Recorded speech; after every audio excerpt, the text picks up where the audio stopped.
क्या आत्मा में वजन होता है? हम जानेंगे वैज्ञानिक और धार्मिक पहलू से इसका मुख्य कारण। ऐसे बहुत से मेडिकल एक्सपेरिमेंट किए जा चुके हैं जिसमें आत्मा के वजन का माप निकालने की घोषणा की है। आज हम इन सब की सच्चाई आपको वैज्ञानिक और ग्रंथ की दृष्टि से बताएंगे और समझेंगे कि किस तरह मरने के बाद इंसानी शरीर या जीव का वजन कम होता है। हेलो दोस्तों, हमारे टेक्नो ज्ञान यूट्यूब चैनल में आपका स्वागत है।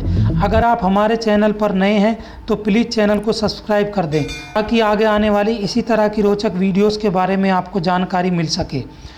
पूरी जानकारी के लिए वीडियो को पूरा देखें।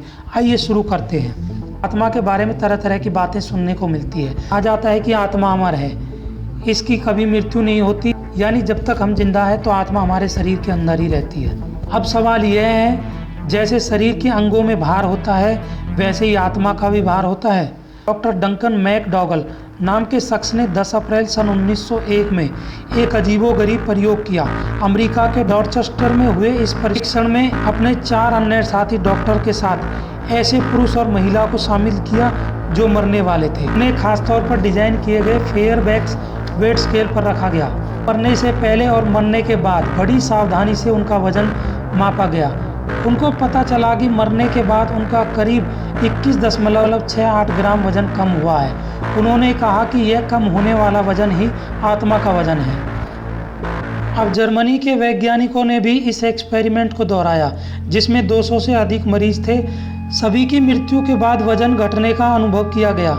अधिक सटीक उपकरणों ने इस घटे हुए वजन को 2.5 ग्राम से 6.5 ग्राम के स्तर पर मापा। इसी तरह के एक्सपेरिमेंट को करने की अब हर जगह होड़ लग गई। सबने आत्मा में वजन साबित करने की घोषणा की। अब तक तो थे ये विज्ञान से जुड़े आत्मा पर एक्सपेरिमेंट। अब जानते हैं हजारों साल पहले लिखे गए ग्रंथों की बात। दुनिया के लगभग सभी ग्रंथों में आत्मा को सूक्ष्म अणु जैसे शब्दों से संबोधित किया गया है। ग्रंथों में साफ साफ कहा गया है कि आत्मा का आकार परमाणुओं से भी छोटा है। गीता, कृष्ण यजुर्वेद तथा वेद, वेदांत, पुराण आदि ग्रंथों में आत्मा का आकार बाल के 10,000वें हिस्से के बराबर बताया गया है। मतलब कि बाल का व्यास 0.0985 mm होता है। तो अगर हम इसके 10,000वें हिस्से का माप निकालें तो 0.0000985 mm या 0.985 मल्टीप्लाई बाई 10⁻⁻5 mm होता है। ग्रंथों में बताया गया है कि आत्मा जीव के हृदय में वास करती है। लाल रक्त कण फेफड़ों से ऑक्सीजन ले जाते हैं, आत्मा से ही शक्ति प्राप्त करते हैं जो कि जीवन का शुरुआती मूल आधार है। आत्मा ही हमारे शरीर में बहती चेतना को विद्युत धारा की तरह महसूस कराती है। यही है जो शरीर में नई नई कोशिकाओं को बनाती है और हमें भोजन से ऊर्जा और मुख्य पोषक तत्वों को प्रदान कराती है, जो हमें स्पर्श का एहसास कराती है, सुख दुख का एहसास कराती है, स्वाद का एहसास कराती है, देखने की शक्ति से लेकर के सुनने तक की शक्ति का एहसास हमें दिलाती है। शरीर की शक्ति का उद्गम स्थल हृदय होता है कि औषधि विज्ञान भी इस बात को मानता है। आइए बात करते हैं वजन क्यों कम होता है। बाद में डॉक्टर डंकन ने इस तरह का प्रयोग कुत्तों, बंदर, भेड़, चूहों तथा अन्य जीवों के साथ किया। मरने के बाद उनके वजन में कोई भी बदलाव नहीं आया। उन्होंने कहा कि आत्मा बस इंसानों के अंदर ही होती है।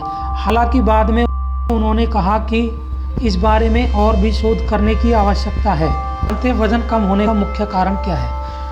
मरने के बाद सबसे पहले दिल की धड़कन बंद हो जाती है। दिल की धड़कन बंद होने पर खून का प्रवाह रुक जाता है, ऑक्सीजन मिलनी बंद हो जाती है। हमारे शरीर में कोशिकाएं लगातार मरती और नई कोशिकाएं बनती रहती हैं। दिल रुकते ही नई कोशिकाएं तो नहीं बनती, लेकिन पुरानी कोशिकाएं बहुत ही स्पीड से मरने लगती हैं। कुछ खून का थक्का जम जाता है और कुछ खून का पानी बन जाता है। यह प्रतिक्रिया लगभग सभी जीवों में होती है, लेकिन उनके आकार और आनुवंशिक बनावट के ऊपर निर्भर करता है कि यह प्रक्रिया उनके शरीर में कितनी तेजी से होती है। खून का पानी बनने और नई कोशिका न बनने, पुरानी कोशिकाओं के तेजी से मरने पर शरीर के वजन पर इसका असर दिखाई पड़ता है। यही कारण है कि कुछ जीवों में यह असर मरने के तुरंत बाद दिखाई देता है और कुछ जीवों में घंटों और दिनों के बाद दिखाई देता है। अब आपको पता चल गया होगा कि मरने के बाद जो वजन कम होता है वह हमारी आत्मा का नहीं होता, शरीर के अंदर चल रही एक रासायनिक अभिक्रिया का होता है। कुछ वैज्ञानिकों को एक्सपेरिमेंट से पता चला है कि जब हम गहरी नींद में होते हैं तो अक्सर हमारा वज़न कम हो जाता है, लेकिन जैसे ही हम जागते हैं यह फिर से ही उतना हो जाता है। हर जीव के अंदर आत्मा निवास करती है, चाहे वह जीव चाहे कितना ही सूक्ष्म क्यों ना हो या फिर चाहे वह कितना ही विशाल क्यों ना हो, लेकिन इस तरह इसके वज़न को मापना बिल्कुल भी संभव नहीं है। अगर आपको हमारी वीडियो पसंद आई है तो इसे अपने दोस्तों में ज़रूर शेयर करें। जल्दी हम ऐसी नई वीडियो के साथ हाजिर होंगे, तब तक के लिए बाय बाय।